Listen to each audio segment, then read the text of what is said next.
जहां दुनिया ने ईरान की ताकत, ईरान की विल पावर, ईरान की हिम्मत, ईरान की जुर्रत, ईरान के सुप्रीम लीडर की ताकत देख ली और ईरान की नीयत देख ली, वहीं दुनिया ने सऊदी अरब की औकात भी देख ली। एक बार फिर से आपके सामने Mohammed bin Salman, current government of Saudi Arabia की आपको औकात बता दूं तो सुनिए दोस्तों, बर्दाश्त कीजिए। किसी के पिछवाड़े में मिर्ची लग जाए तो मैं जिम्मेदार नहीं हूं, मैं सच बोलूंगा और सच कड़वा होता है। मोहम्मद बिन सलमान से डोनाल्ड ट्रंप के दामाद ने पिछले कई बार से पूरी तरह से मिलकर बार बार मीटिंग करके सेटिंग कर ली है। रिपोर्ट आपकी स्क्रीन पर है, सच्चाई आपकी स्क्रीन पर है, पढ़िए, गूगल कीजिए, शेयर कीजिए। आपके सामने क्लियर कट बता रहा हूं। खबर यह है कि डोनाल्ड ट्रंप के दामाद कुशनेर ने कई बार मोहम्मद बिन सलमान से डायरेक्ट मुलाकात की है और इजराइल और सऊदी अरब के नॉर्मलाइजेशन पर इतनी सटीक सेटिंग इस बंदे ने कर दी है कि खबर यह है कि डोनाल्ड ट्रंप अगर राष्ट्रपति बन जाते हैं और चुनाव अमेरिका के जीत जाते हैं तो जैसे ही ट्रंप राष्ट्रपति बनेंगे वैसे ही इजराइल के साथ मोहम्मद बिन सलमान हाथ मिला लेंगे और नॉर्मलाइजेशन कर लेंगे। अब आप गाइए, सऊदी अरब सबसे बढ़िया है, सऊदी अरब ये है, सऊदी अरब वो है, मोहम्मद बिन सलमान ऐसा। अजी, मोहम्मद बिन सलमान की हरकत दुनिया को इस्लाम के इतिहास की याद दिला रही है। गद्दार कौन था?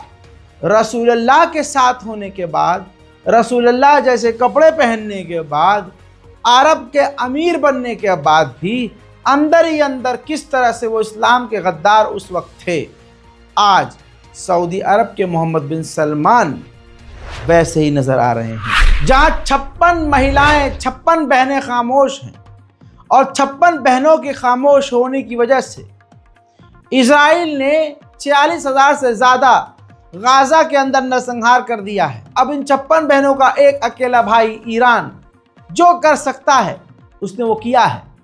आयतुल्लाह सैयद अली खामनाई ने रिक्वेस्ट की है तमाम अरब देशों से और कहा है कि अगर आप लोग हमारा साथ दें तो हम वो कर दें जो इजराइल ने कभी ख्वाब में भी ना सोचा हो। लेकिन 56 बहनें, ये सारी बहनें गद्दार हैं। लगभग सभी बहनें गद्दारी कर रही हैं फिलिस्तीन से। बहुसंख्यक का खेल चल रहा है। संख्या जिसकी ज़्यादा हो वो आतंक मचाता है और कहता है कि देखो यार, हम तो सही हैं, क्योंकि उनके पास सोशल मीडिया के अकाउंट ज़्यादा, उनके पास मीडिया का अकाउंट ज़्यादा, उनके पास भीड़ है। एक इंसान 1 करोड़ लोगों से एक झूठ बुलवा रहा है और 5 लोग खड़े होकर कह रहे हैं भाई ये सच है, तो दुनिया इस वक्त वो जो 1 करोड़ लोग झूठ बोल रहे हैं उनके झूठ को सच मानेगी इस बिना पर कि 1 करोड़ बोल रहे हैं तो झूठ नहीं बोल रहे होंगे। 5 लोग अकेला एक सच बोल रहे हैं तो इनका सच भी झूठ हो सकता है। ये कलयुग है। बता दूं, बरतानिया और अमेरिका ने मिलकर यमन के ऊपर खतरनाक स्ट्राइक किया जिसमें आम लोगों के मारे जाने की खबर है और तस्वीर बता रही है कि यमन का बड़ा नुकसान हो गया है।